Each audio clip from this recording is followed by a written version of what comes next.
giving us our first year. And this afternoon, as announced, will be our Back to Church Friday, no? And talagang it has been a great challenge to all of us, no? And we thank God, talagang pag sinimulan ni Lord, tatapusin niya. Di ba? Kaya hindi lang sa amin, pero maging sa buhay natin, no? Ganun ka-committed si Lord, okay?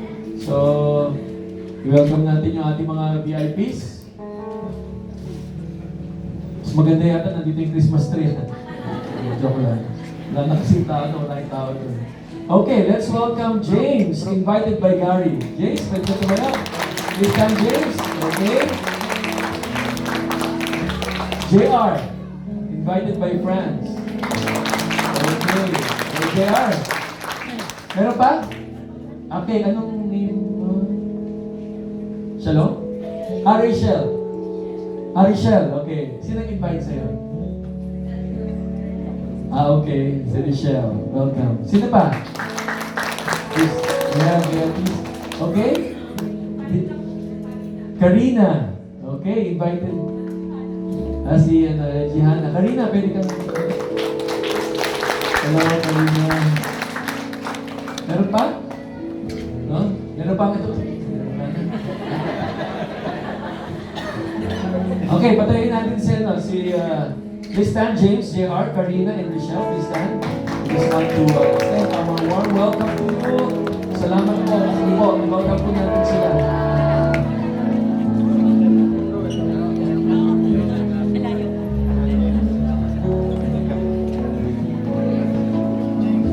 Okay, salamat po.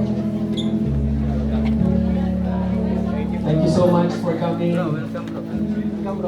Mamaya ho ay give us time to talk to you. Gusto po namin kayong makilala at if you will allow us, no? Pag-pray po kayo and mapalag po namin kayo dito sa simbahan. Thank you for coming. No? Okay. So ilang araw na lang at Pasko na. 5 days to go and it's Christmas time. Sinong excited?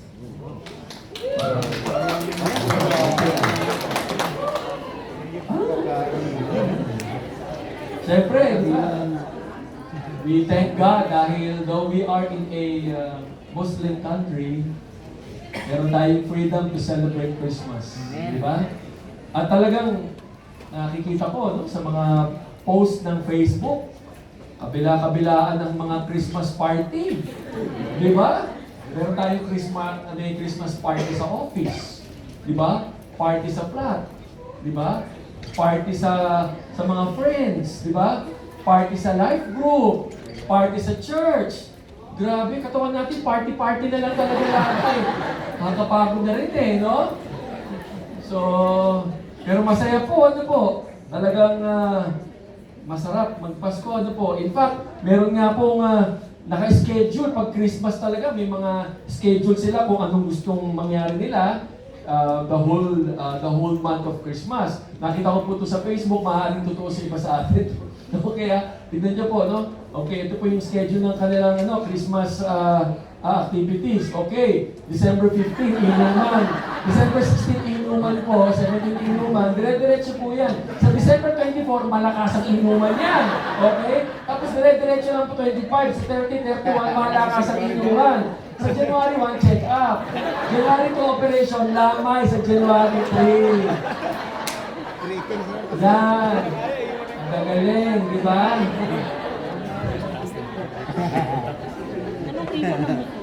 Buti na lang, bawal ang inuman dito. Weh. Grabe ang busy talaga natin. Lalo-lalo na sa Pilipinas, diba? Philippines, really, it's so busy, no? Sigurado, nakikita natin yung mga mag-anak natin, talagang abalang-abala sila sa pamamili dahil sa mga pinadala ninyo, di ba? Di ba? Kaliwat kanan, sobra. No? In fact, there's a story of a woman who had her last-minute shopping. Have you heard of this story? Grabe itong kwentong ito, no? Siyempre, alam niya, sa Pilipinas, gano'n, pag palapit na yung Pasko, doon pa lang namimili. No? Doon mo siya namili bandang Divisoria. Okay? So, ang dami niyang pinamili, no? Kalumat hawak-hawak na yung mga pamilya niya. Sumakay ngayon siya ng LRT. May LRT doon no? LRT 2. Malapit na po, Christmas season na. Nakita niya, puno na. Paghinto ng train, pagbukas ng pinto, puno na. Sabi niya, pwede pa ba akong pumasok? Pwede pa. So pumasok siyang gano'n. Talagang siksik na siksik. Parang rush hour dito. Pagsara ng pinto ng train, ang gano'n yung mukha niya. Di ba? Nag-aamoyan na sila. Talagang dala-dala ng mga tao yung mga pinamili nila. Lahat nandoon. No? Ang sikip-sikip. No? Yung aircon, ang init na. No? Nag-aamoyan na sila. Biglang may sumigaw. May sumigaw. Sabi, sino ba nag-invento ng Paskong ito? Sabi, dapat barilin yun eh. Nagtawanan sila. Oo nga naman, may nagsabing gano'n. Biglang may sumigaw. Huwag kang mag-alala. Pinako na siya sa krus. Tawanan sila. Ang nakakalungkot, di ba? Hindi nila alam yung sinasabi nila eh. Di ba? Hindi nila alam yung sinasabi nila. Hindi nila naintindihan. They do not understand what they are saying. No? In fact, hindi nga dapat ganito ang Pasko eh. Right? Our celebration should be simple like the birth of Christ. Amen. No? Walang gantong parang ang gulo-gulo. No? Yes, Christmas is all about giving. And we all know that. Giving, why? Because God gave the best gift to us. Right? It's about giving. And that will be our topic for today, di ba? God's wonderful gift. We give because He gave the very best gift to all of us. As John chapter 3 verse 16 it says, di ba? For God so loved the world that He gave, di ba? His only begotten Son to us, di ba? It's all about giving, no? Kaya nga, if we will read the Bible, and most of us here, if not all of us, you've read somehow, lately, no? We read Luke chapter 1 and Luke chapter 2, the birth of Christ, di ba? Nakita natin doon how those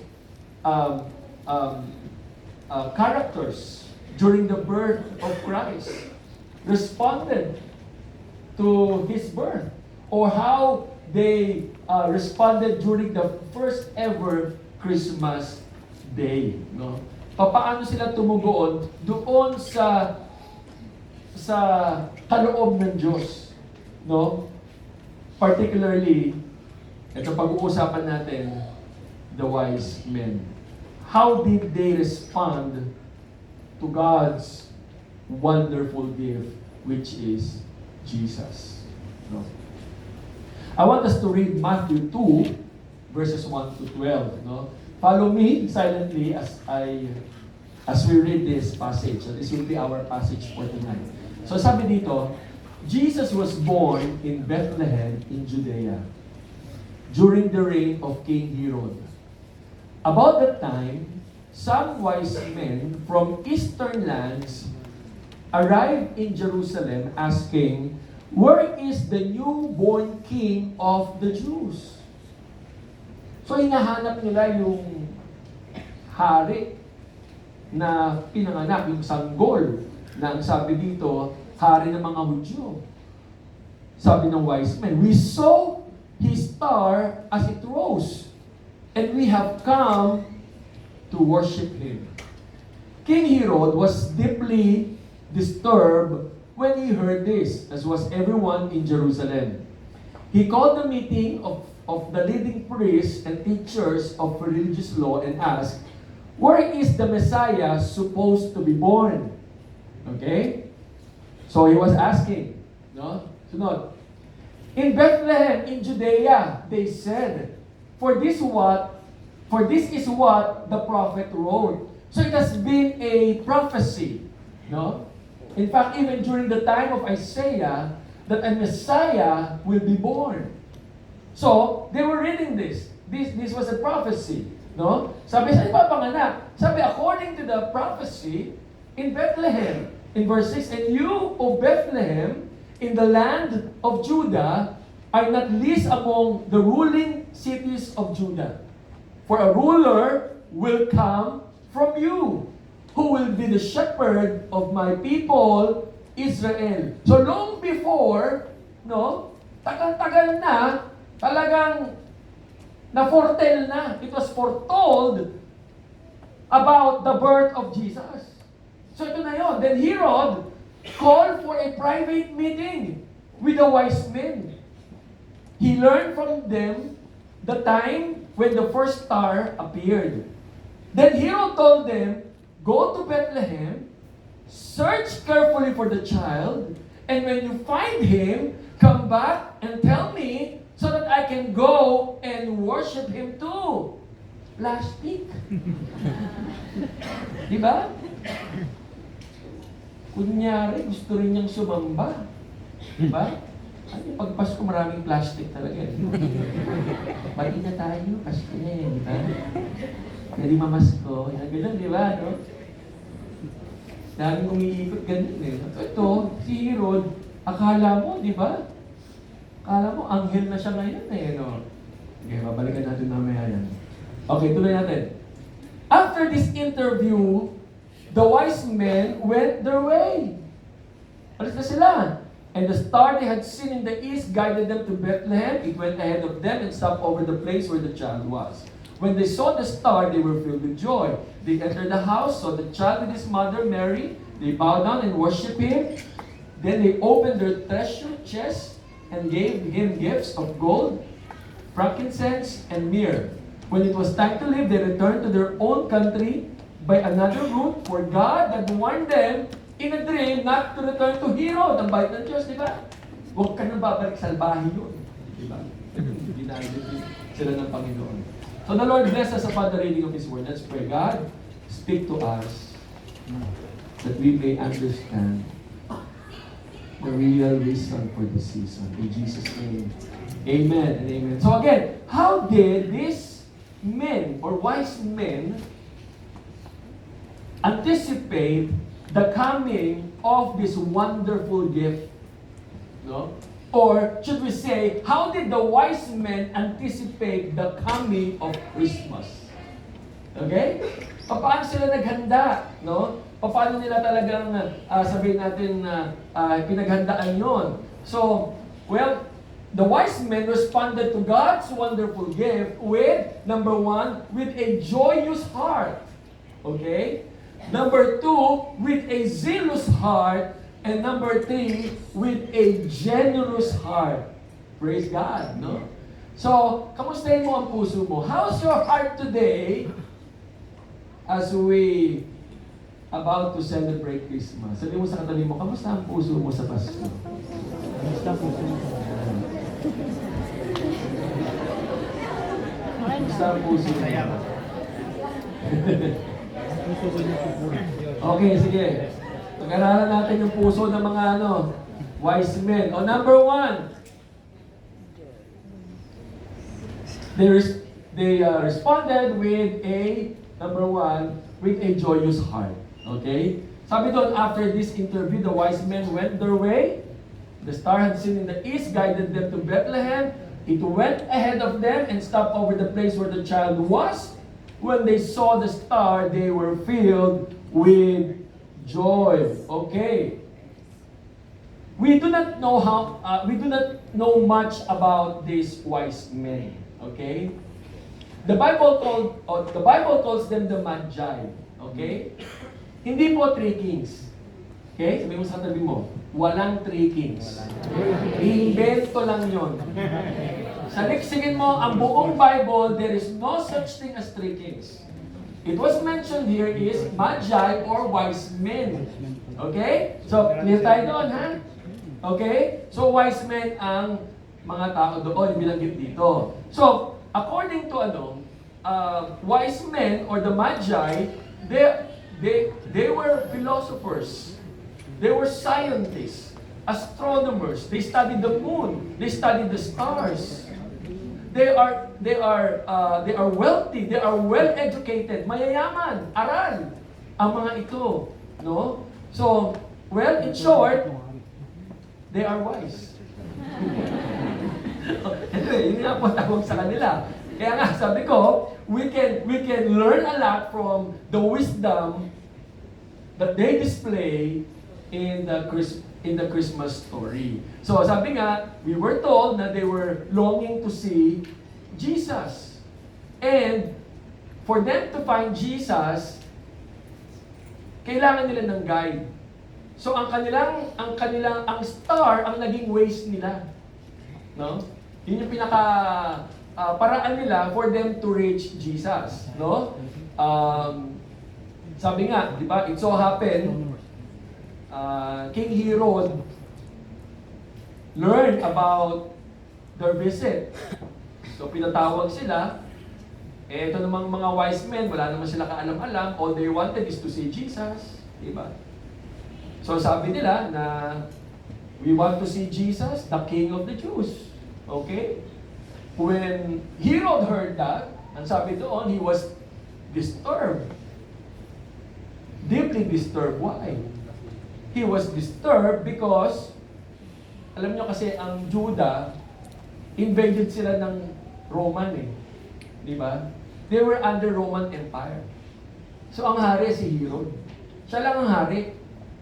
When he heard about the birth of the King of the Jews, he was disturbed. Ako lang ang hari. Kasi kung king ka, may kingdom, right? So he was disturbed. Sabi niya, how come there is a king that was born in my territory? No? So he was really disturbed. May pinanganak na hari ng mga Hudyo. Kaya nga nagpanggap siya, di ba? Ano sabi niya? Pag nalaman niyo kung nasaan, sabihin niyo rin sa akin, ha? No? Sinabi niya yun eh. But anyway, no? Napagtanungan nga nila, and then later, well, iwanan natin si Herodes, no? Later, di ba, he ordered to kill all babies from age 2 down. Right? To make sure Jesus will be included. Ganun siya kasama. No? Anyway, no? Kasi, remember, Jesus during that time is already 2 years old. He's not an infant. Although sa nativity natin, di ba? He was an infant. Right? But here, he was already 2 years old. Kaya nga pinapatay, 2 years old down eh. Ano guys na? Ang daming mga katotohanan, no? No? So, anyway, so yun nga pina-order niya. Okay? But anyway, sabi ko nga, later on, pinaalis sila and these wise men were guided by the star, and finally, according to this text na binasa natin, when they saw the star, they were filled with joy. In other version, it was translated as this: when they saw the star, they rejoiced exceedingly with great joy. Kalakin nyo ganun? Ulitin ko ha. When they saw the star, they rejoiced exceedingly with great joy pa.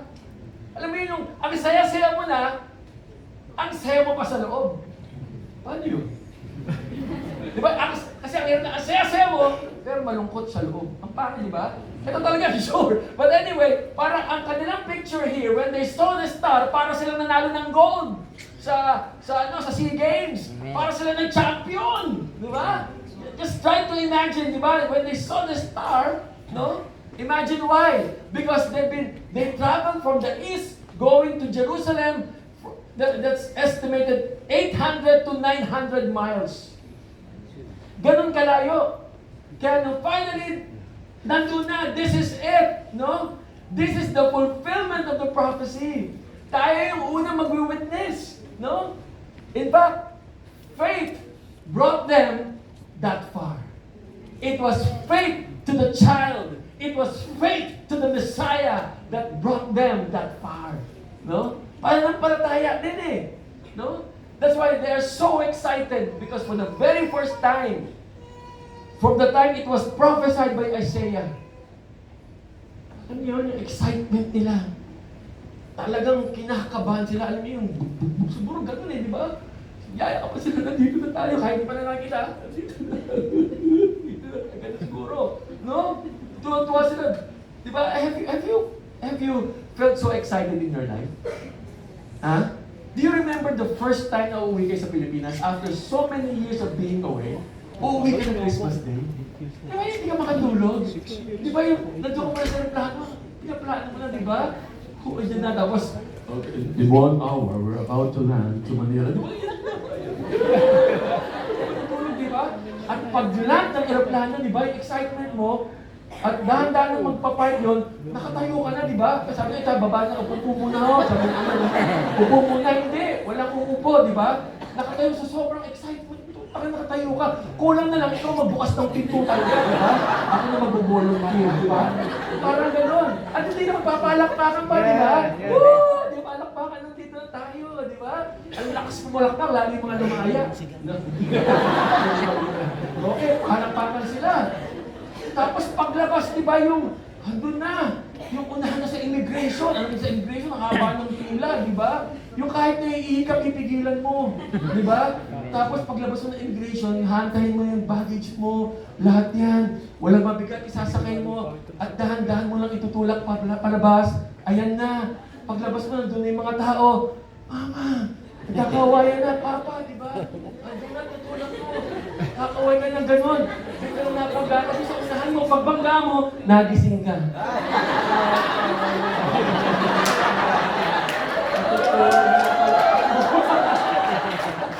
Gising na gising. Hindi, biro na po.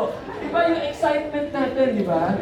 I know, we have, I felt that excitement of coming home for the first time. Di ba? Mag-propose ka na, di ba? There is no place like home, di ba? Wow! Kaya purihin ng Panginoon doon sa mga umuwi po ngayon, talagang we praise God for you, no? So, ganun ang excitement ng mga wise men. They are so excited to see Jesus when they saw the star. Sabi ko nga kanina, di ba? Masaya naman ang Pasko natin, right? Wala na. Wala nang hihigit pa. Sa buong mundo, you will agree with me 110% that Christmas in the Philippines is the happiest Christmas celebration. Right? Di ba? Pinakamasaya na yan. Isa kang makikita September, kumakanta na ng... Perfect Christmas. Excited ka na. July pa lang, nakasilip na siya, di ba? Excited, di ba? And then, pagpapalapit na ang December, now we are trying to feel yung pagiging homesick natin. And you want to go home, right? Kasi marami tayong mamimiss eh. No? Kasi ka makakakita na sa bansa na, I think Philippines, tayo lang meron. We have the Christmas capital. Only in the Philippines. Where is that? Where is the Christmas capital of the Philippines? Dati Imos. Pampangan eh. Pampanga, di ba? Wala namang ano dun, di ba? Although marami na rin talaga nag-celebrate. Pilipinas lang yan. Di ba? Napakahalaga ng Pasko sa atin. Kaya nga tama ka na, it's the most wonderful time of the year. Di ba? Yun eh. Palagi ko, pangalawa sa birthday natin, Christmas ang pinakamasaya. Right? Wala na talaga, no? The problem is this. We are missing the true meaning and essence of this event. Why? Nakafocus sa reunion. Nakafocus sa pagkain. Dapat may bagong damit. Di ba? Dapat may bonus. No? Lahat doon. No? I'm not saying na bawal yun. I'm not saying that we will not do that. It's a big part of our culture. Kaya lang, pag nawala ito, sabi natin, hindi kumpleto ang Pasko. Di ba? Hindi kumpleto ang Pasko. Kaya nga yung kanta, di ba? Pasko na, sinta ko, hanap-hanap kita. Paano ang Pasko? Ano sa nun? Kung wala ka, di ba? Ibig sabihin, kung wala yung partner mo, kung wala kang, hindi kumpleto ang Pasko. Kaya nga sabi natin, ang Pasko, wala ba akong boyfriend? Sumagot si Lord, ano boyfriend? Lalaki ka! Boyfriend ka dyan.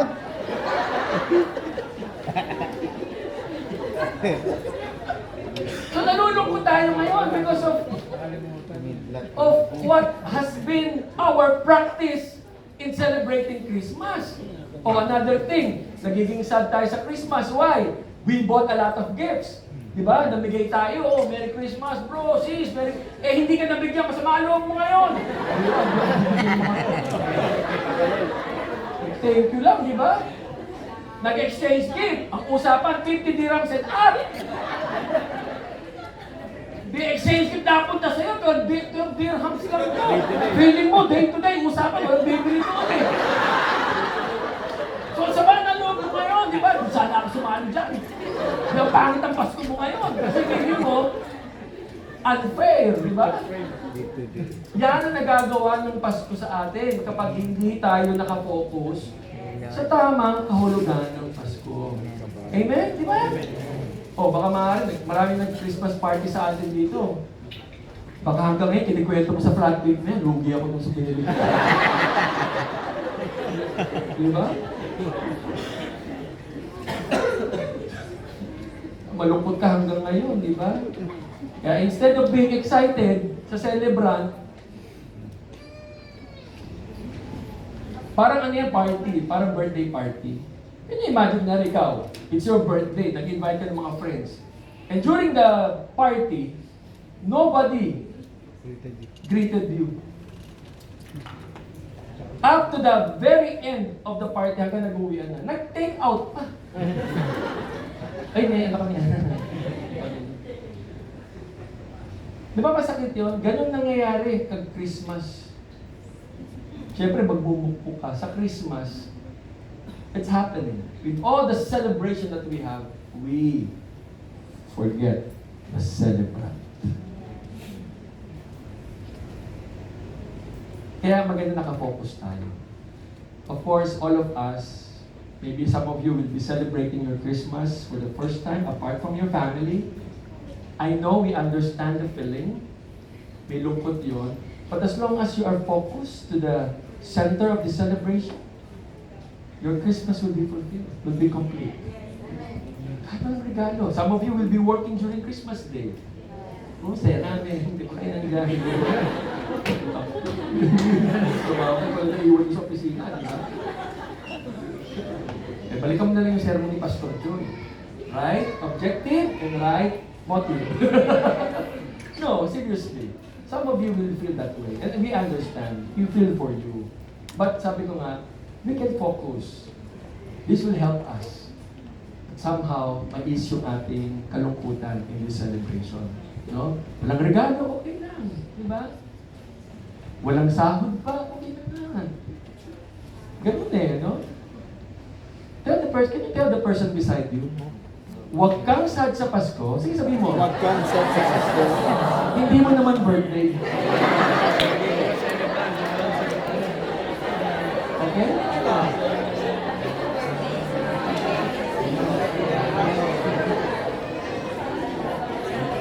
Hindi mo naman birthday, ba't kailangan ko? Okay? Have a joyous heart. Focus your heart to Jesus. Okay? Second, having a zealous heart. Zealous heart. Okay? They entered the house and saw the child with his mother Mary, and they bowed down and worshiped him. It's more than the gift giving. It's more than the food tripping. It is all about worship. Diba? They were zealous. Why? Like what I've said kanina. Diba? They traveled 800 to 900 miles. Siguro around 4 to 5 months. Ganun katindi sila nag-travel. No? Ulitin ko. These wise men, they were educated. They are wealthy.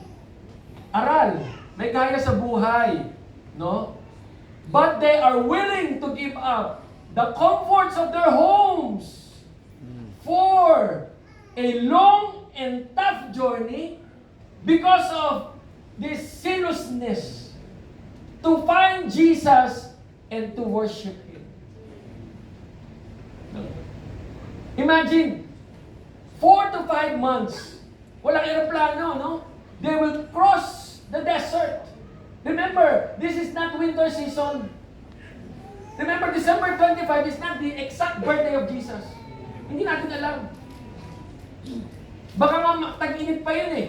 Kasi nga, when the shepherd appeared, or when the angels appeared to the shepherd, they were outside, taking care of the flocks. Ibig sabihin, hindi malamig yun. Kasi kung malamig yun, hindi nila kakayanin. So it might be a summer season. So these wise men traveled that warm temperature. They crossed the desert.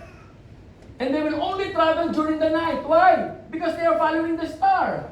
Right? Alam, mag-travel sila sa umaga. Wala between, bro, ha? Wala. Hirap eh. Di ba? So what they will do, they will rest during the daytime, and they will start their journey during the evening. And what to expect? Maybe there is sandstorm. The fear of encountering bandits along the way. Wild animals. Fears, everything. But they are willing to cross and to travel that tough. Why? Because of that zealousness to see the Messiah. That's why, kanina, they were really full. They are filled with joy. Imagine, 4 to 5 months, we've been walking, we've been traveling. And when they saw the star, wow, ito na, nagayakapan sila. And immediately when they moved closer to the place of Mary and Joseph, they saw Jesus. He was 2 years old. Nagtaon 2 years old dito. Hindi nasa manger rin, ha? Baka tumatakbo yun si Jesus, bago nun eh. Baka may subo pang... Gano'n si Jesus yun, di ba? So, but the moment they saw Jesus, they bowed down together and worship Him. This is the fulfillment of the prophecy. And we will worship you. You are the Messiah. You are the Savior. Immediately, with a joy in their heart, they worship Jesus. Grabe yung dinaanan nila. Di ba? Ang saya. No. Walang pwedeng pumigil. Amen. Not even the sunstorm. Not even the wild animals. No, nobody. As long as they have the zealousness to worship God. Ano ang pwedeng pumigil sa atin sa pagsamba kay Lord? Sa Paskong ito. Walang sahod. Kaya pumigil? Pwede, no? Pag walang sahod, pwede, di ba? Mag-worship ba? Kaya wala ako sahod. Pwede, di ba? Pwede mo kantihan si Lord eh. No? Saan pa? Problema, pwede rin, di ba? Ano pwedeng pumigil na, tama, pag may problema, ayaw worship. Trabaho. Tama naman, di ba? Trabaho po ako sa Friday, kaya may Sunday rin tayo. Di ba? Ano ba pwedeng pumigil sa atin sa pag-worship? Labada, di ba? Pwede yun, di ba? Di ba? May lang, may off. Pwede yun eh. Distansya, distance. Di ba? Punta ka sa amin. Walang metro. O, di ba? Eh, dati kaya naman eh. Alam ba dati 6:30 a.m. ang service namin? 6:37. We are the first church worshiping in the whole UAE. The first worship service, 7 a.m. Ang aga. Kaya may mga bisita kami, may hangover pa minsan. Ang hangover na nandun, no? Kung sa kanila, konti lang kami noon. Pero pwede. Others, they're coming from Marina, Jumeirah, but they can come early in the morning. Eh ngayon, hindi na eh, di ba? Hindi mo na bakit? Lapang metro. Oh, no? Distance. It can stop us to worshiping God, right? Ano pa? Love life, pwede rin. Eh, sinamahan ko si ano. Pwede naman yun, pero linggo-linggo. Galit sa kapwa. Katamaran, pwede. Di ba? Yan ang mga pwedeng. This will stop us. And there are a lot of excuses that we can say that will stop us to worship God. But you know, If God is not worthy of worship, we can use all these excuses. If He's not worthy, but He is worthy. Just imagine, what if Jesus did not come? Sabi nila, what if Jesus did not come? What will happen to us? Number one, if Jesus did not come, Bible will end to Malakay. Right? No New Testament na. Wala Jesus eh. Hindi naman siya bumarito eh. Right? So our Bible will only from Genesis to Malakay. Right? That's number one. If Jesus did not come, of course, there is no Christmas. Walang Pasko. Huh? Walang Pasko, syempre. No? If Jesus did not come, there is no hope. Walang pag-asa. Mas dadami. There will be more. Suicide rates will go up. Why? Because people are hopeless. Ngayon nga, ang dami nagpapakamatay. How much more if Jesus did not come? There will be no hope in the world. There is no reason to live. Right? If He did not come. If Jesus did not come, there is no love. But the world is full of hate and chaos. Tayo magkakasama, magkakaaway tayo ngayon. Wala na, hindi na kita, hanggang mamatay tayo, magkaaway tayo, ganun.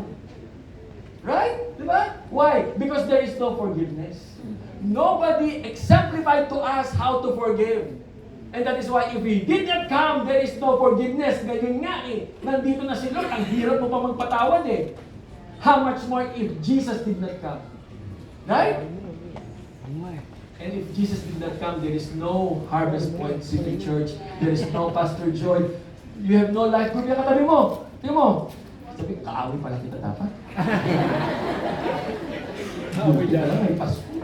Diba? Yan ang mangyayari. And the worst thing of all, church, listen to this. If Jesus did not come, you and I are bound to hell.